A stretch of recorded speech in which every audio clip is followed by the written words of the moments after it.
كابتن طارق سامي من حكام الدوري الممتاز، من يمكن بيدير في الدوري الممتاز بقاله 6 سنين، وكان بيدير مباريات في الدوري الممتاز على مستوى القمه، يعني مش مستوى فرق القاع، لا مستوى الاهلي والزمالك. ولو تذكر مباراه الاهلي والبلديه الشهيره اللي اقيمت في ملعب طنطا، استاد طنطا، كانت من 5 سنوات تقريبا، كان وقتها الكابتن جمال غندور رئيس لجنه الحكام كان هو اللي بيدير هذه المباراه. والمباراه دي كان في لعبه شهيره الاهلي 1-0. والمباراه دي كان فيها لعبه شهيره، احد اللاعبين طلع عمل الكره سماش كده بايده، ما يمكن لا الحكم ولا المساعد شافوها، لكن هو من الحكام مميزين رغم ان سنه 34 سنه، الا ان عنده خبرات 34 سنه فقط، الا ان عنده خبرات تراكميه كتير جدا. انا اول مره عرفت طارق سامي ده عرفته، تخيل فين؟ مش في مصر، في السودان.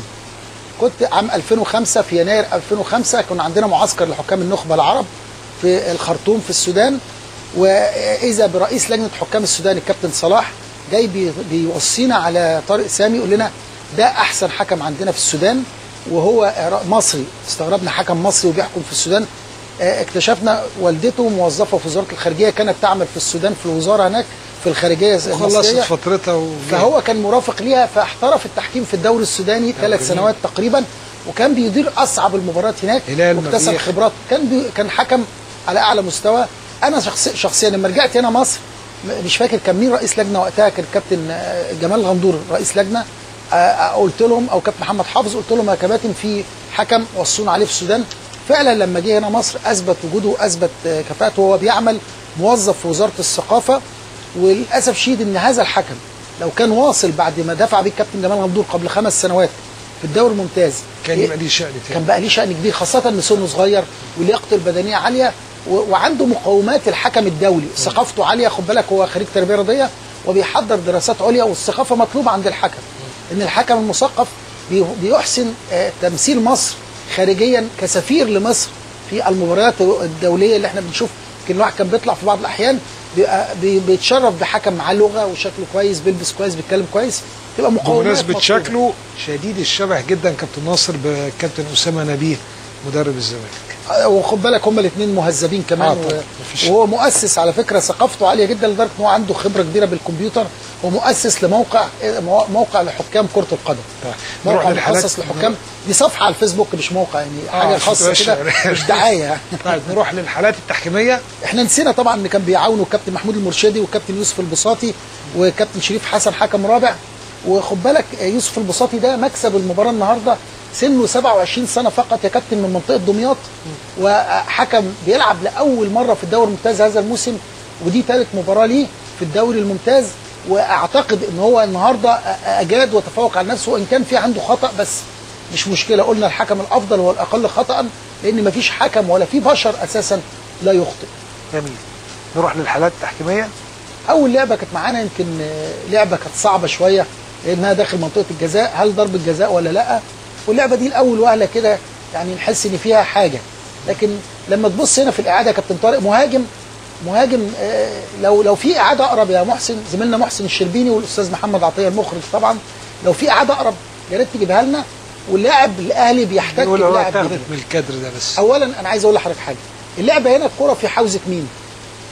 الكره في حوزه، طبعا الحكم تمركزه ممتاز، الكره هنا في حوزه لاعب دجله، لاعب دجله استخلصها اهو وعدى، بص هنا لاعب دجله عدى اهو، لاعب الاهلي بقى في ظهر لاعب دجله. للاسف ان لاعب الاهلي دفع لاعب دجله بكتفه في ظهره، بقى هنا ما بقاش في كتف عادل. الكتف العادل خد بالك، الكتف ليس مخالفه في حد ذاته طالما كان عادلا، انما لما يكون الكتف في الظهر يبقى كده ما بقاش كتف، بقى مخالفه، وتحتسب مخالفه هنا الدفع. فاذا هنا الدفع داخل منطقه الجزاء يبقى ركله حره مباشره، ركله جزاء طالما داخل منطقه الجزاء. واعتقد ان هي كانت تستحق انذار، لانها ان لم تكن فرصه محققه فهي فرصه واعده. فطبعا اعتقد ان هنا يمكن يعني طبعا تسلل. اللعبه دي يمكن الغلطه الوحيده اللي انا مسكتها على الكابتن يوسف البساطي، وانا بقول له ان انت يعني لازم بعد كده تركز شويه يا كابتن يوسف، وانا بحييك عامه، انت عملت العاب كتير ممتازه. طبعا لحظه لعب الكره هنا يا كابتن طارق كان متغطي طبعا، بس لعبه صعبه، اللعبه خد بالك على يعني خدت كسر بسيط جدا من على خط واحد. لكن هو الراجل برضو كبدايه انا بقول له انت ممتاز، لانه عمل 4-5 لعبات اصعب من دي وخد قرارات ممتازه جدا. انا بحييه. وبحيي لجنه الحكام بالدفع بالناس صغيرين صغار السن وعندهم ما شاء الله يعني اشكال ووشوش مبشره بالخير. اللعبه دي كانت لعبه مهمه جدا، لان الاول وهله يا كابتن طارق تشعر ان فيها ضربه جزاء او فيها حاجه، لكن احنا برضو عشان يعني نكون دقيقين، انا شخصيا عدتها كذا مره عشان خاطر ما نظلمش حد. اللعبه دي شريف اكرامي طلع لعب الكوره، طلع بيلعب الكوره، وبالفعل كان هيمسكها لولا ان هي اصطدمت بالمهاجم دجله في طريقه. شريف اكرامي طالع مسكه هيمسك الكوره خلاص اهو، لاعب دجله خاف من شريف فميل بكتفه كده، راحت الكوره خبطه في ايده في لاعب دجله. شريف طلع يلعب الكوره، وطالما لعب الكوره خلاص بالفعل مفيش مخالفه، حتى لو كمل في لاعب دجله، لان شريف طالع يلعب الكوره. وخد بالك طالما المدافع او اللاعب اللي بيلعب على الكوره حتى لو طالما لعب الكوره حتى لو كمل بعد كده مفيش مشكله خالص، طالما اثبت حسن نيته بلعب الكوره، فهنا الكوره ما فيهاش اي مخالفه، والقرار الحكم بعدم احتساب ضربه جزاء سليم، وهو على فكره يمكن احتسبها ضربه حره مباشره على المهاجم. طيب نروح لحلقه اخرى. اللعبه اللي بعد كده يمكن كان في ضربه حره مباشره، والحكم هنا ادى اتاحه فرصه ممتازه. هنا ادى، بص انا بحيي الحكم اتاحه الفرصه، بص هنا اتاحه الفرصه دي ممتازه. خد بالك رجع هنا للقرار الاصلي. انا اللي عجبني فيه ايه؟ انه ادى تحت الفرصه بدون ما ينسى ان في مخالفه تستحق الانذار، وهو اللعب بتهور، ودي بتميز الحكام. الحكم يتميز بمثل هذه اللعبات. لكن وان كنت اخذ على الكابتن طارق سامي ان هو كان تمركزه غير صحيح. ليه؟ ولا يمكن دي بقى اخذها عليه في عديد من المواقف التحكيميه في المباراه، كان دايما بيخلي الكوره يعني بيبقى واقف الكوره على شماله، والكوره على شمال الحكم يبقى غلط. هو لان الحكم دايما المفروض تبقى الكوره على يمينه عشان يبقى حاجتين، حصر اللعب بينه وبين الحكم المساعد، وفي نفس الوقت الكوره ما تصطدمش بيه. يمكن دي حصلت تقريبا في الدقيقه 71 الكوره اصطدمت او كادت تصطدم بالحكم في منطقه نصف الملعب، لكنه هنا عاد الى القرار الاصلي وهو الانذار. وان كان ادى اتاحه فرصه مميزه، لكن بيميزه اكتر ان هو ما نسيش ان في هنا تهور وانذار مستحق، ورجع للعبه والقرار الاداري وهو الانذار. طيب نروح لحلقه اخرى. اللعبه دي كانت لعبه يمكن كابتن عماد متعب لو احنا شفناها هنا بيرفع ايده بيطالب بلمسه يد داخل منطقه الجزاء، لكن انا عايز اشرح حاجه في اللعبه دي. اللعبه دي اول ما انا شفتها ما كانتش باينه، لكن الكره بص نطت ازاي يا كابتن طارق، بص نطت ازاي. النطه الجامده للكره دي ما توحيش ان الكره خبطت في ايد اللاعب. انت عارف ليه يا كابتن طارق؟ لان النطه الجامده دي توحي ان الكره خبطت في حاجه صلبه، وهي العظمه اللي موجوده هنا دي في الكتف. العظمه اللي موجوده في الكتف دي يعني اقول لك ايه، لا تعتبر جزء من الذراع، لان خد بال حضرتك من حاجه مهمه جدا. الذراع بمنتهى البساطه كل ما يتحرك فيه، يعني اي جزء بتحركه من الذراع يعتبر من اول هنا كده، اي جزء تقدر تحركه ده من الذراع اذا الكره اصطدمت بيه ضربه جزاء. انما المنطقه دي الكره خبطت في العظمه دي، العظمه اللي فوق دي هي اللي خلت الكره تقفز، فهنا مفيش مخالفه. وانا بحيي كابتن طارق سامي اللي كان تمركزه في اللعبه دي ممتاز. يعني بص هنا لما الكره اتلعبت كان واقف فين؟ تحرك ممتاز وكان واقف. بعد كده يمكن كان في تسلل، واللعبه المباراه دي برضو يمكن عشان نعذر المساعدين كان في تسللات كتير. الكره دي ما كانتش تسلل، وقرار غير سليم من الكابتن محمود المرشدي وهو حكم مساعد مخضرم. لحظه لعب الكره زي ما انت شايف لاعب الاهلي متغطي يا كابتن طارق، صحيح، ولاعب دجله رجله على الخط، يعني لحد الخط كده في خيار تقريبا هنا كان متغطي. لكن برضو بنقول ان الكابتن محمود المرشدي يعني عمل العاب ثانيه كتير مميزه، فيعني والحمد لله ان الخطا ده ما اثرش على نتيجه المباراه. طيب حلقه اخرى. بعد كده كان في ركله حره على الاهلي وانذار لسعد الدين سمير. انا بحييه على القرار ده لان دي تعتبر هجمه واعده.